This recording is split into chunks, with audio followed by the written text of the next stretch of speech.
Hi, good morning. Umattend nga pala ako kahapon ng seminar sa Saint Peter. Kasi wala lang, nagre-ready lang ang lola mo, 'di ba? So yun nga, tapos nalaman ko na maganda pala mag-agent sa Saint Peter. Maraming benefits. Tsaka ang maganda sa Saint Peter, alam mo transferable siya.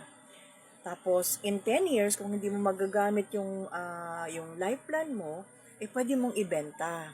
At ang kagustuhan ko doon is yung makakapili ka ng iba't ibang casket.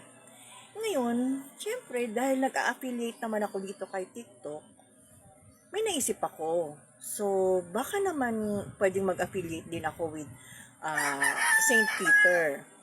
So, naisip ko ngayon kung gagawa ba ako ng request sa mismong St. Peter kung pwede nila akong padalhan ng sample ng mga casket.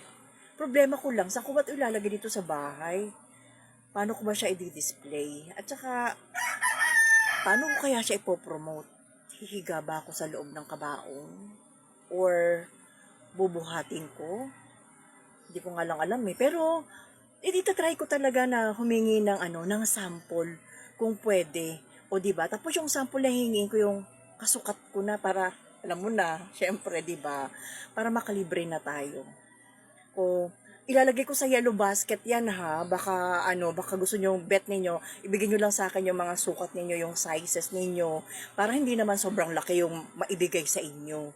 Tsaka i-email niyo ako, meron akong email ha para malaman ko kung ano yung mga suggestions ninyo, ha?